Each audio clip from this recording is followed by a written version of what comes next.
السلام علیکم ورحمۃ اللہ تعالی وبرکاتہ۔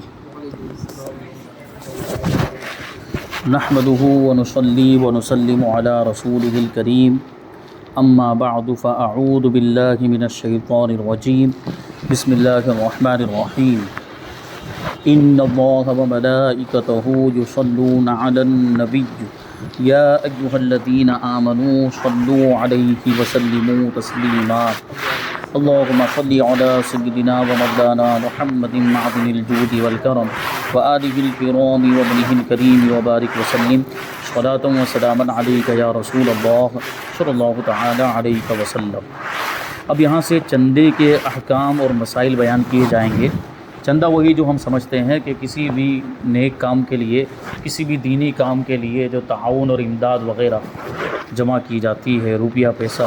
بسا اوقات کوئی سامان بھی لیا جاتا ہے چندے کے طور پر۔ جیسے مسجد تعمیر ہو رہی ہے تو اس میں کبھی ایسا ہوتا ہے کہ کچھ لوگ تو پیسہ دے دیتے ہیں کہ یہ پیسہ ہمارا مسجد میں لگا دیا جائے، جو بھی ضرورت ہو اس سے خریدا جائے۔ اور کبھی ایسا ہوتا ہے کہ سامان ہی خرید کر آدمی دے دیتا ہے، جیسے مسجد تعمیر ہو رہی، اینٹوں کی ضرورت ہے تو لوگ اپنی طرف سے کہ میری طرف سے اتنی اینٹ لگا دی جائے مثال کے طور پر، اور کوئی سیمنٹ کی جو بوری ہوتی ہے وہ دے دیتا ہے، تو اس انداز میں یہ بھی تو چندے میں ہی شمار ہوگا۔ تو یہ ساری چیزیں جو ہیں کہ شریعت میں ان کی کیا حیثیت ہے اور ان کے ضروری احکام اور مسائل یہ بھی تو جاننا ضروری، کیونکہ یہ ہمارے معاشرے کا حصہ ہے، ہماری سوسائٹی کا حصہ یہ ہوتا ہی رہتا ہے۔ دینی کاموں کے لیے چندہ وغیرہ یہ بہت عام ہے، مدرسوں کے لیے، مسجد کے لیے چندہ ہوتا ہی رہتا ہے، تو اس کی کچھ ضروری معلومات بھی ہمارے پاس ہونی چاہیے، اس لیے اس کو شامل کرتے ہیں۔ سب سے پہلا سوال ہے کہ مساجد و مدارس اسلامیہ وغیرہ دینی کاموں کے لیے چندہ کرنا کیسا ہے؟ سب سے پہلا سوال تو یہی ہے کہ چندہ کرنا یہ کیسا ہے، کیونکہ ظاہر سی بات ہم یوں سمجھتے ہیں اس کو کہ دینی کام کے لیے چندہ کیا جائے تو ظاہر سی بات ہے وہ اچھا ہے، کیونکہ یہ دین کی مدد کر رہے ہیں ہم ایک اعتبار سے، دین کی ترقی کے لیے، دین کی سربلندی کے لیے ہم یہ کام کر رہے ہیں، تو یقیناً یہ ثواب کا کام ہے اور اس کی اصل سنت سے ثابت ہے۔ یعنی چندہ کرنا یہ حضور پاک صلی اللہ علیہ وسلم کی سنت بھی ہے۔ وہ کیسے؟ ایک حدیث یہاں پہ بیان کریں گے۔ حضرت سیدنا عبد الرحمن بن خباب رضی اللہ تعالیٰ عنہ سے مروی ہے کہ میں بارگاہ رسالت میں حاضر تھا اور رحمت عالم صلی اللہ علیہ وسلم صحابہ کرام علیہم الرحمت الرضوان کو جیش عسرت یعنی غزوہ تبوک کی تیاری کے لیے ترغیب ارشاد فرما رہے تھے۔ جیش عسرت یعنی تنگی والا لشکر، کیونکہ جب یہ غزوہ تبوک کا جب موقع آیا تھا، جب یہ جنگ ہوئی تو قحط سالی کا زمانہ تھا، مسلمانوں کے پاس اتنا اسباب، اتنے سامان نہیں تھے کہ وہ جنگ کی تیاری کر سکیں، یہاں تک کہ ہتھیار وغیرہ بھی پورے نہیں تھے، جانور بھی نہیں تھے۔ اس وقت بہت زیادہ ضرورت تھی اسلامی لشکر کو مدد کی، تعاون کی اور امداد کی۔ اس وقت حضور پاک صلی اللہ علیہ وسلم نے صحابہ کرام کو جمع کر کے یہ ارشاد فرمایا تھا کہ کون ہے جو جیش و عسرت کو تیار کرائے، یعنی اس کے لیے سامان مہیا کرے، ہتھیاروں کی ضرورت ہے، سواری کی یعنی جانوروں کی ضرورت ہے، گھوڑے اونٹ وغیرہ کی ضرورت ہے۔ تو حضرت سیدنا عثمان غنی رضی اللہ تعالیٰ عنہ نے اٹھ کر عرض کی، یا رسول اللہ صلی اللہ تعالیٰ علیہ وسلم، پالان اور دیگر متعلقہ سامان سمیت 100 اونٹ میرے ذمے ہیں۔ کیا مطلب ہوا کہ پالان کا مطلب وہ کپڑا جو اونٹ کے اوپر رکھا جاتا ہے بیٹھنے کے لیے، جس پر وہ کپڑے کو رکھ کر بیٹھتے ہیں، وہ پالان، یا تو وہ تو کپڑا ہوتا ہے یا پھر کچھ چمڑے وغیرہ کا بنا کے اس پر رکھتے ہیں تاکہ آدمی اس پر جم سکے، ٹھہر سکے۔ اور دیگر متعلقہ سامان کا مطلب کیا ہوا کہ جنگ میں جا رہے ہیں تو جنگ میں صرف ویسے ہی اونٹ لے کر نہیں چلے جاتے، اس کے ساتھ اونٹ کی رسی بھی ہوگی اور اونٹ پر چڑھنے کے لیے جو رکاب ہوتی ہے اور بہت سارا جو بھی اس کے ساتھ تعلق رکھنے والا سامان، بلکہ یہاں یہ بھی مراد ہے کہ اس پر جو مجاہد سوار ہوگا تو اس مجاہد کو جو ہتھیار کی ضرورت پڑے گی وہ بھی اس میں شامل ہے۔ اس طرح جو ہے کہ 100 اونٹ حضرت عثمان غنی رضی اللہ تعالیٰ عنہ نے اپنے ذمے پر لیے۔ حضور پرنور صلی اللہ علیہ وسلم نے صحابہ کرام کو پھر ترغیباً فرمایا، یعنی پھر رغبت دلائی کہ کون ہے جو مزید جو ہے کہ لشکر اسلام کی مدد کرے۔ تو حضرت سیدنا عثمان غنی رضی اللہ تعالیٰ عنہ دوبارہ کھڑے ہو گئے اور عرض کی، یا رسول اللہ صلی اللہ تعالیٰ علیہ وسلم، میں تمام سامان سمیت 200 اونٹ حاضر کرنے کی ذمہ داری لیتا ہوں۔ دو جہاں کے تاجدار حضور پاک صلی اللہ علیہ وسلم نے صحابہ کرام کو پھر رغبت دلائی، یعنی تیسری مرتبہ پھر حضور نے تعاون کی اپیل کی۔ تو حضرت عثمان غنی رضی اللہ تعالیٰ عنہ نے تیسری مرتبہ عرض کیا، یا رسول اللہ صلی اللہ تعالیٰ علیہ وسلم، میں مع سامان یعنی سامان کے ساتھ 300 اونٹ اپنے ذمے پر قبول کرتا ہوں۔ اب اس کا یہ مطلب نہیں کہ 300 ٹوٹل ہوئے، نہیں، پہلے کے 100 الگ، دوسری مرتبہ کے 200 الگ، اور یہ 300 الگ، ٹوٹل ملا کے کتنے ہو گئے؟ 600 اونٹ ہو گئے۔ حضرت عثمان غنی رضی اللہ تعالیٰ عنہ نے 600 اونٹ کی ذمہ داری لی۔ یہ حضرت عثمان غنی رضی اللہ تعالیٰ عنہ کی سخاوت۔ اللہ تبارک و تعالیٰ نے آپ کو مال و دولت بھی خوب عطا کیا تھا، اور اللہ تبارک و تعالیٰ نے سخاوت کا جذبہ بھی ایسا عطا فرمایا کہ حضور کی بھی ہمیشہ مدد کرتے رہتے تھے، تحفے تحائی پیش کرتے رہتے تھے، ہدیے پیش کرتے، اور اسلام کی، مسلمانوں کی بھی ہمیشہ اپنے مال کے ذریعے سے مدد کیا کرتے تھے۔ تو مال ہونا بری چیز نہیں ہے، مال کو اگر اچھی چیزوں کے لیے خرچ کیا جائے تو یہی مال ہمارے لیے نجات کا ذریعہ بھی بن سکتا ہے، لیکن مال کو گناہ کے کام میں خرچ کریں، غلط کاموں میں خرچ کریں، نافرمانی کے کام، تو پھر یہ وبال جان بھی بن سکتا ہے، اور یہ عذاب کا ذریعہ بھی بن سکتا ہے۔ تو مال ہو تو اس کے حقوق ادا کرنے چاہیے۔ حضرت عثمان غنی رضی اللہ تعالیٰ عنہ، آج ہی ان کا دن گزرا، 18 ذی الحجہ، یوم شہادت، اور اتفاق سے آج ہی ان کا یہ واقعہ ہم جو ہے کہ سماعت کر رہے ہیں۔ سخاوت کا یہ عالم، جمعہ کے بیان میں بھی میں نے یہ واقعہ ذکر کیا تھا، اتنا زیادہ مال تھا کہ ایک مرتبہ خود حضور کی بارگاہ میں عرض کرنے لگے، یا رسول اللہ صلی اللہ تعالیٰ علیہ وسلم کہ آپ دعا فرمائیں کہ میرا مال کم ہو جائے۔ مطلب ابھی اس زمانے میں کون ہوگا کہ جو اپنے مال کے کم ہونے کی دعا کروانے کے لیے کسی کے پاس جائے؟ مال بڑھانے کی دعا کروانے کے لیے جاتے ہیں کہ آپ دعا کر دیں، کسی بزرگ کے پاس جائیں گے، کسی عالم دین کے پاس جائیں گے، اور یا کسی پیر صاحب کے پاس جا کے کہیں گے دعا فرمائے حضرت روزی میں برکت ہو جائے۔ اس کا مطلب کیا ہوتا ہے؟ یعنی مال و دولت خوب حاصل ہو جائے۔ کون ایسا ہوتا ہے جو مال کم کروانے کی دعا کرے؟ یہ دعا کروائے کسی سے کہ میرا مال کم ہو جائے۔ یہ حضرت عثمان غنی، وہ حضور پاک صلی اللہ علیہ وسلم کی بارگاہ میں عرض کرتے ہیں، یا رسول اللہ دعا فرمائیں کہ میرا مال کم ہو جائے، کہ مال زیادہ ہونے کی وجہ سے اللہ کی اطاعت میں کمی آ رہی ہے، اللہ کی اطاعت و فرما برداری میں، عبادت میں خلل واقع ہو رہا ہے۔ یہ اللہ والوں کی باتیں ہوتی ہے۔ دیکھیے، تو حضور پاک صلی اللہ علیہ وسلم دعا کرنے ہی جا رہے تھے کہ حضرت جبریل آ گئے اور حضور کو روک دیا، اور حضرت جبریل نے عرض کیا، یا رسول اللہ تعالیٰ فرماتا ہے کہ عثمان کے مال میں کمی کی دعا نہ کرنا، کیونکہ وہ ہماری راہ میں خرچ کرتا ہے تو ہم اس کے مال میں اور برکت عطا فرما دیتے ہیں۔ یہ حضرت عثمان غنی رضی اللہ تعالیٰ عنہ۔ تو دیکھیں، یہ چندے، مطلب بتانا یہاں پہ یہ چاہتے ہیں کہ چندے کی اصل یہاں سے نکل رہی ہے۔ یہ حضور چندہ ہی تو کر رہی ہیں، چندہ ہی تو ہوا۔ حضور پاک صلی اللہ علیہ وسلم نے جو اپیل کی، رغبت دلائی، کون تیار کرائے گا لشکر کو، تو اس کا مطلب کیا ہوا کہ وہی مال و اسباب وغیرہ کے ذریعے سے تو وہ تعاون ہوا اور امداد ہوئی۔ راوی فرماتے ہیں، میں نے دیکھا کہ حضور انور صلی اللہ علیہ وسلم نے یہ سن کر، یعنی حضرت عثمان غنی نے جب یہ مال پیش کرنے کا وعدہ کیا، تو حضور پاک صلی اللہ علیہ وسلم منبر منور سے نیچے تشریف لائے اور 2 مرتبہ ارشاد فرمایا، آج سے عثمان جو کچھ بھی کرے اس پر کوئی مواخذہ نہیں، یعنی کوئی پکڑ نہیں۔ یہ حضور پاک صلی اللہ علیہ وسلم نے حضرت عثمان رضی اللہ تعالیٰ عنہ کو گویا کہ جنت کی بشارت عطا فرمائی۔ یعنی 2 مرتبہ، تقریباً 2 مرتبہ زندگی میں حضرت عثمان غنی رضی اللہ تعالیٰ عنہ نے جنت خریدی۔ ایک تو یہ موقع تھا جنگ تبوک کا، اور ایک وہ جو کنویں والا واقعہ، مدینہ منورہ میں جب ہجرت کر کے مسلمان آئے تھے تو وہ کنواں خرید کر حضرت عثمان غنی رضی اللہ تعالیٰ عنہ نے مسلمانوں کے لیے وقف کیا تھا۔ اس وقت بھی حضور پاک صلی اللہ علیہ وسلم نے آپ کو جنت کی بشارت عطا فرمائی۔ اور ایک تو اس موقع پر جب عشرہ مبشرہ، کیونکہ حضرت عثمان غنی عشرہ مبشرہ میں بھی شامل ہیں، یعنی وہ 10 خوش نصیب صحابہ کرام جن کو اللہ کے رسول صلی اللہ علیہ وسلم نے دنیا ہی کے اندر جنت کی بشارت عطا فرما دی، تو وہ تو ملی ہی تھی، اس میں تو جنت کی بشارت مل ہی گئی۔ یہ 2 موقع اس کے علاوہ اور تھے جہاں پہ حضرت عثمان غنی رضی اللہ تعالیٰ عنہ کو جنت کی بشارت ملی۔ امام اہل سنت اعلیٰ حضرت امام احمد رضا خان رضی اللہ تعالیٰ عنہ فرماتے ہیں کہ امور خیر، یعنی بھلائی کے کاموں کے لیے چندہ کرنا احادیث صحیحہ سے ثابت ہے، یعنی صحیح حدیثوں سے ثابت ہے۔ مالدار پر واجب نہیں کہ ساری مسجد اپنے مال ہی سے بنوا دے، یعنی جو ابھی جیسے یہاں ایک محلے کے اندر اگر مسجد بن رہی ہو تو اس میں ایک آدمی بہت مالدار ہے، یعنی وہ اتنی طاقت رکھتا ہے کہ پوری مسجد اپنے ہی صرفے سے بنا سکتا ہے، اپنے ہی مال سے بنا سکتا ہے، تو اس پر واجب نہیں کہ پوری ہی مسجد بنوا دے، بلکہ وہ کچھ مال کے ذریعے سے تعاون کر دے، باقی دوسرے لوگ تعاون کریں، چندہ کیا جائے اور اس کے ذریعے سے جو ہے کہ مسجد کو بنایا جائے، تاکہ سارے لوگوں کو اس کار خیر میں حصہ لینے کا موقع مل جائے۔ ایک امیر آدمی وہ چاہے تو بنا سکتا ہے، جیسے کہ بہت سے ایسے مالدار لوگ ہوتے ہیں جو اپنے مرحومین کے ایثار ثواب کے لیے، دیکھا ہے ہم نے کہ ایک مالدار شخص ہے، اس نے اپنے والد صاحب کے ایثار ثواب کے لیے پوری مسجد تعمیر کرا دی۔ ہم افریقہ میں تھے، وہاں پہ جس مسجد کے اندر تراویح پڑھائی وہ تقریباً انڈیا کے 10 کروڑ روپے کی وہ مسجد ہوگی، ایک اکیلے آدمی نے بنوائی۔ تو یہ ہوتا ہے، ابھی کوئی اکیلا بنانا چاہتا ہے تو بنا سکتا ہے، لیکن بہتر یہ ہے کہ وہ حصہ لے اور دوسروں کو بھی موقع دے۔ وہ خود بھی بنائے، دوسروں کو بھی موقع دے کہ اس میں وہ شامل۔ اچھا، اس میں یہ بات ذہن میں رہنی چاہیے کہ اگر کوئی ایک اکیلا آدمی پوری مسجد بنا رہا ہے تو مسجد وقف ہوتی ہے، اور اس کا مطلب یہ نہیں کہ اس نے بنوائی ہے تو وہ اس کا مالک ہے، جو چاہے وہ کرے، نہیں، مسجد وقف ہے تو وقف کے جو احکام ہیں وہ اس میں لاگو ہوں گے۔ تو مالدار پر واجب نہیں کہ ساری مسجد اپنے مال سے ہی بنائے۔ امر خیر یعنی بھلائی کے کام میں چندے کی تحریک دلالت خیر یعنی بھلائی کی طرف رہنمائی کرنا ہے،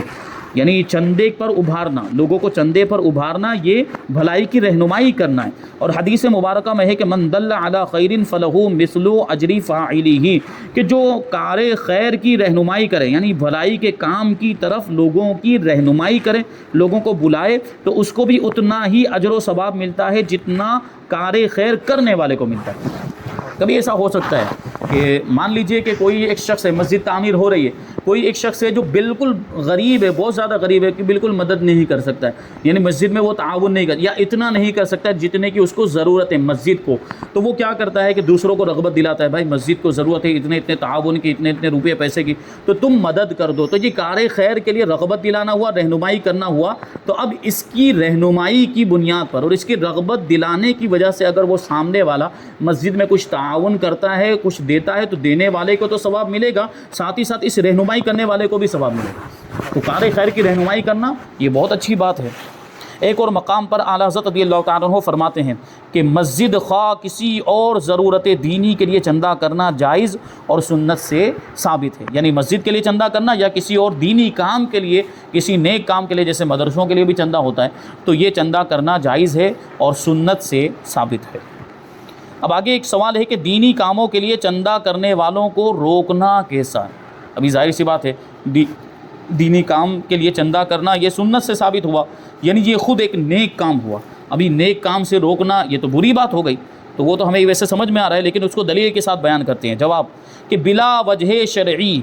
اس کار خیر سے روکنے کی شرحن ممانعت ہے، یعنی شریعت میں اس سے منع فرمایا گیا، چندہ کرنے سے لوگوں کو روکنا نہیں چاہیے۔ ہاں کبھی ایسا ہو سکتا ہے، کچھ ایسے واقعات جیسے کہ ابھی زمانے والے بہت خراب ہو گئے اور اس چیز کو بھی بدنام کیا گیا، اور لوگ فرضی چندہ کرنے والے بھی بازار میں آ گئے، اور ایسے جھوٹے لوگ بھی مطلب کسی بھی مدرسے کا نام یا ویسے ہی فرضی نام رکھ لیتے ہیں کہ یہ فلاں فلاں مدرسہ فلاں فلاں جگہ پہ چلتا ہے، اور اس کی فرضی رسید بک بھی بنا لیتے ہیں اور جھوٹے نام وہ چندہ کرنا شروع کر دیتے ہیں۔ تو ایسے فراڈ قسم کے لوگ بھی بازار میں آ گئے ہیں، اس وجہ سے ہمیں تھوڑا آگاہ رہنا پڑتا ہے، تھوڑا باخبر رہنا پڑتا ہے۔ اس لیے اگر ہم اس اعتبار سے تحقیق کرتے ہیں کہ جو مدرسے کا چندہ کرنے کے لیے آیا ہے تو کیا وہ واقعی مدرسے کا وجود ہے بھی کہ نہیں، یا ہوا میں ہے وہ مدرسہ، وہ مدرسے کی کوئی عمارت بھی ہے کہ نہیں ہے، یا وہ مدرسہ واقعی موجود بھی کہ یہ صرف نام لے کر آ گیا۔ ایسے بھی بہت سارے واقعات ہمارے سامنے آئے کہ فلاں ایک دوسرے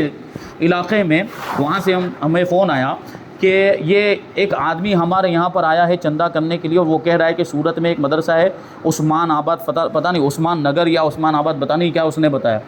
کہ فلاں جگہ پہ یہ اس سورت کے اندر یہ علاقہ ہے، اور وہاں پہ یہ مدرسہ ہے جس میں 500 بچے پڑھتے ہیں۔ میں نے کہا سب سے پہلے تو یہ ایڈریس ہی ہم کو نہیں معلوم، کبھی بھی اس طرح کا عثمان آباد یا عثمان نگر یا اس طرح کا کوئی وہ ایڈریس بتا رہا تھا۔ میں نے کہا اس طرح کا کوئی ایڈریس ہم نے بچپن سے لے کر آج تک سورت میں کہیں سنا ہی نہیں کہ اس طرح کا کوئی علاقہ ہو یا کوئی محلہ ہو، نہیں سنا۔ اور سورت ہی کی بات کر رہے ہیں، پورے گجرات میں ایسا کوئی مدرسہ نہیں ہوگا جہاں 500 بچے پڑھتے ہوں، یعنی دارالعلوم۔ تو پھر اس کی تحقیق کی گئی، بعد میں اس کو جانچا گیا، اس کو پڑتال کی گئی، اس کو پوچھا گیا اور اسے دھمکیاں دی گئی، تب جا کے اس نے جو ہے کہ حقیقت بیان کی۔ وہ جھوٹا آدمی تھا، فرضی تھا، ایسا کوئی مدرسہ نہیں، وہ جھوٹی رسید بنا کے آ گیا تھا۔ تو ایسے واقعات جب ہمارے سامنے آتے تو ہم کو تحقیق کرنی پڑتی ہے، اور ایسے روک جب ثابت ہو جائے کہ یہ غلط ہے تو پھر اس کو تو روکا جائے گا، ظاہر سی بات ہے، وہ تو ہم یہ امر بالمعروف اور نہی عن المنکر میں آئے گا۔ لیکن جو صحیح طور پر صحیح انداز میں چندہ کرنے ہیں، واقعی ضرورت دینی کے لیے اور نیک کام کے لیے چندہ کرنے، ان کو نہیں روکا جائے گا۔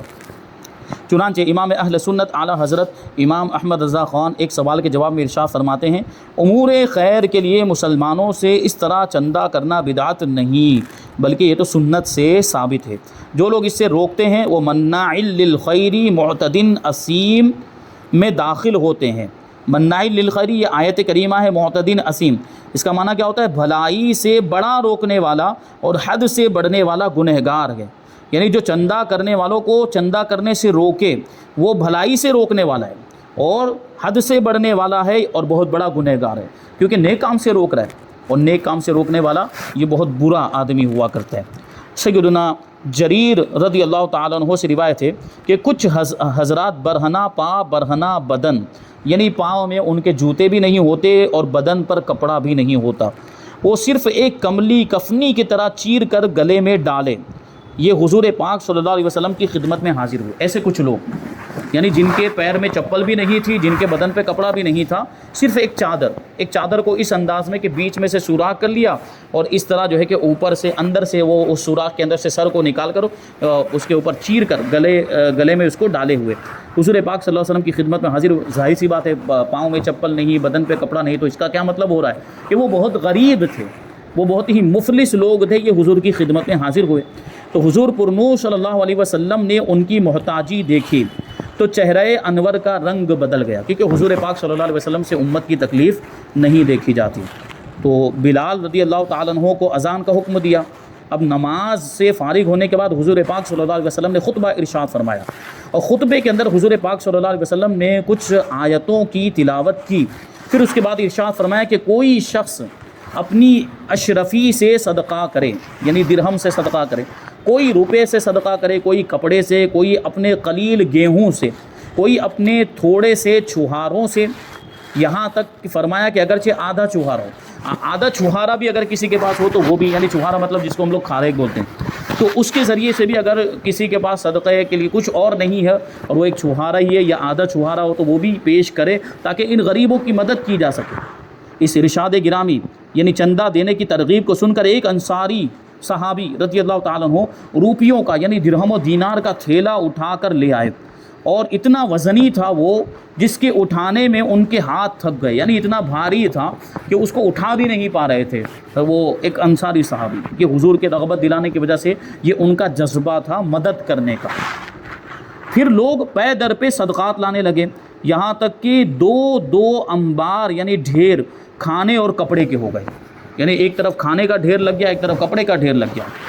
یہ اس طرح ہو گیا۔ یہاں تک کہ میں نے دیکھا، یعنی حضرت جریر رضی اللہ تعالیٰ عنہ کہتے ہیں کہ میں نے دیکھا کہ رسول اللہ صلی اللہ علیہ وسلم کا چہرہ انور خوشی کی وجہ سے کندن یعنی خالص سونے کی طرح دمکنے لگا، چمکنے لگا، اور ارشاد فرمایا کہ جو شخص اسلام میں کوئی اچھی راہ نکالے اس کے لیے اس کا ثواب ہے، اور اس کے بعد جتنے لوگ اس پر عمل کریں گے سب کا ثواب اس اچھی راہ یعنی اس اچھے طریقے کو رائج کرنے والے کے لیے ہے، بغیر اس کے کہ ان عمل کرنے والوں کے ثوابوں میں کچھ کمی ہو۔ کیونکہ یہ بھی ایک اچھا طریقہ تھا کہ وہ لوگ مدد کے لیے آئے، غریب تھے، اور حضور پاک صلی اللہ علیہ وسلم نے مدد کرنے کی ترغیب دلائی تو لوگوں نے مدد کرنا شروع کر دیا، تو یہ ایک اچھا طریقہ ہو گیا، غریبوں کی مدد کرنا یہ ایک اچھا طریقہ، اس کو لوگوں نے رائج کیا۔ تو حضور نے اس پر ارشاد فرمایا کہ جو اسلام میں اچھا طریقہ نکالے گا تو اس کو وہ اچھا طریقہ ایجاد کرنے کا تو ثواب ملے گا، بعد میں اس اچھے طریقے پر جتنے لوگ عمل کرتے رہیں گے ان کا ثواب بھی اس ایجاد کرنے والے کو ملے گا، اور عمل کرنے والوں کے عمل کے اجر و ثواب میں کوئی کمی بھی نہیں ہوگی۔ اس سے بدعت حسنہ کا ثبوت ملتا ہے۔ بدعت حسنہ یعنی بدعت اچھی بھی ہوتی ہے، بدعت بری بھی ہوتی ہے۔ اگر اچھا طریقہ ایجاد کیا جو قرآن و حدیث کے خلاف نہیں، کسی سنت کو مٹانے والا نہیں ہے، تو وہ اچھا طریقہ ہوا اور اس پر عمل کرنا جائز ہے، قرآن و حدیث کے مطابق ہو تو۔ اور اگر قرآن و حدیث کے خلاف کوئی طریقہ ایجاد کیا جائے یا جس کی وجہ سے کوئی سنت مٹ جا رہی ہو تو پھر وہ بدعت سیئہ ہے، اس پر عمل کرنا جائز نہیں۔ آگے سوال ہے کہ مسجدوں مدرسوں کی تعمیر اور اخراجات کے لیے یا کسی اور مذہبی و دینی ضرورت کے لیے جو چندہ وصول کیا جاتا ہے یہ محض صدقہ ہے یا اس کو وقف بھی کہہ سکتے ہیں؟ یہ بہت اہم سوال ہے، کیونکہ مدرسہ وقف ہوتا ہے، مسجد وقف ہوتی ہے، تو اس میں جو چندہ بعد میں کیا جا رہا ہے، دیکھیں ایک تو وقف کی آمدنی، کیونکہ وقف کے تفصیلی مسائل ہم پہلے پڑھ چکے ہیں، تو وقف کی آمدنی جیسے کرایہ پر دیا ہوا ہے مکان ہے، دکان ہے، اس سے جو کرایہ حاصل ہو رہا ہے وہ تو وقف ہو جاتا ہے، وہ تو خود بخود وقف ہو جاتا ہے۔ لیکن یہ چندہ یہ وقف کی آمدنی نہیں ہوتا، لوگ اپنی جیب میں سے نکال کر دیتے ہیں، تو اس کو صدقہ مانا جائے گا، یعنی نفلی صدقہ مانا جائے گا، یا یہ وقف ہو جائے گا؟ تو جواب، عموماً یہ چندے صدقہ نافلہ ہی ہوتے ہیں، یعنی وقف نہیں ہوتے، ان کو وقف نہیں کہا جا سکتا۔ کہ وقف کے لیے یہ ضروری ہے کہ اصل حبس محفوظ کر، اصل حبس یعنی محفوظ کر کے اس کے منافع کام میں صرف کیے جائیں۔ کیا مطلب ہوا؟ کہ اصل چیز کو روکا جائے، جو اصل چیز ہے وہ محفوظ رہے، اس کو خرچ نہ کیا جائے، اس کا جو نفع حاصل ہو رہا ہے اس کو استعمال میں لایا جائے۔ جیسے کرائے پر مکان دیا جاتا ہے یا کرائے پر دکان دی جاتی ہے، تو کرایہ وہ جو دکان کرائے پر دی جا رہی ہے، جو مکان ہے وہ تو محفوظ رہتا ہے، یعنی مکان باقی رہتا ہے اور دکان وغیرہ جو بھی ہے وہ باقی رہتے ہیں، اس کا جو کرایہ آ رہا ہے اس کو استعمال میں لایا جاتا ہے، تو یہ وقف ایسی صورت میں ہوتا ہے۔ لیکن یہاں تو ایسی کوئی چیز ہی نہیں ہے، یہاں پہ تو اصل اور فرع کی کوئی بات ہی نہیں، یہاں تو ڈائریکٹ پیسے لا کر دیے جا رہے ہیں، تو یہ صدقہ نافلہ ہوا جس کے لیے اچھا اس کے منافع کام میں صرف کیے جائے جس کے لیے وقف ہو، نہ یہ کہ خود اصل ہی کو خرچ کر دیا جائے۔ یہ چندے جس خاص غرض کے لیے کیے گئے ہیں اس کے غیر میں صرف نہیں کیے جا سکتے، یعنی جس مقصد کے لیے چندہ کیا گیا ہو اسی مقصد میں وہ خرچ کیا جاتا، چندہ جو ہے اسی مقصد میں خرچ کیا جا سکتا ہے، دوسرے کسی مصرف میں دوسرے کسی کام میں وہ خرچ نہیں کر سکتے۔ جیسے مسجد کے لیے چندہ کیا تھا، اب سوچے کہ لاؤ مدرسے میں لگا دو، نہیں لگا سکتے۔ مدرسے کے لیے چندہ کیا تھا، کچھ بچ گیا تو سوچ رہے ہیں کہ لاؤ مسجد میں لگا دیں، یہ نہیں کر سکتے، اس کی اجازت نہیں ہے۔ اب اگر یہ صورت تو پیش آ سکتی ہے کہ کبھی ہم نے چندہ کیا کسی کام کے لیے، اب وہ پیسے بچ گئے، جیسے مان لیجیے کہ مسجد کے لیے چندہ کیا تھا، مسجد کے تعمیر ہو جانے کے بعد بچ گئے، تو اب ان کا کیا کیا جائے؟ جو پیسے بچے ہیں ان کا کیا؟ جیسے بسا اوقات ایسا ہوتا ہے کہ نیاز کے لیے، ایصال ثواب کے لیے پیسے جمع کیے جاتے ہیں، اب وہ نیاز ہو جاتی، سب کچھ مکمل ہو گیا، کچھ پیسے جو ہے کہ وہ بچ گئے ہیں، تو ایسی صورت میں ان پیسوں کا کیا کیا جائے گا؟ تو ان پیسوں کے تعلق سے بھی بتاتے ہیں کہ یہ چندے جس غرض کے لیے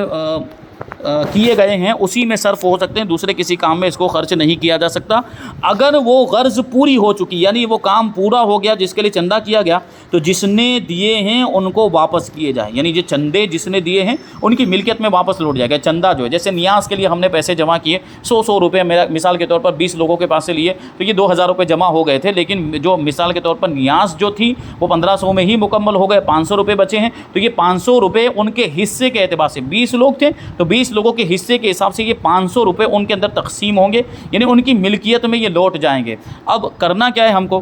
تو یا تو ان کو واپس کر دیا جائے، بھائی یہ پیسے بچے 500 روپے آپ سے چندہ کیا گیا تو یہ بچے ہیں تو یہ واپس لے لو کیونکہ ان کی ملکیت میں وہ لوٹ گئے، یا اس کی اجازت سے دوسرے کام میں خرچ کیے جا سکتے ہیں۔ جس نے چندہ دیا ہے اس کی اجازت لے لی جائے کہ یہ چندے کے پیسے بچے ہیں تو ہم کیا کریں، وہ ہم سوچ رہے ہیں کہ اس کو مسجد میں دے دیں، وہ اگر اجازت دیتا ہے کہ ہاں دے دیجئے تو مسجد میں دیے جا سکتے ہیں، یا چندہ کرتے وقت ہی پہلے ہی سے یہ بات کر لی جائے کہ ہم یہ چندہ نیاز کے لیے کر رہے ہیں، جو کچھ بھی بچے گا ہم وہ مدرسے میں دے دیں گے یا وہ مسجد میں دے دیں گے، اور انہوں نے یہ شرط قبول کر لی اور اسی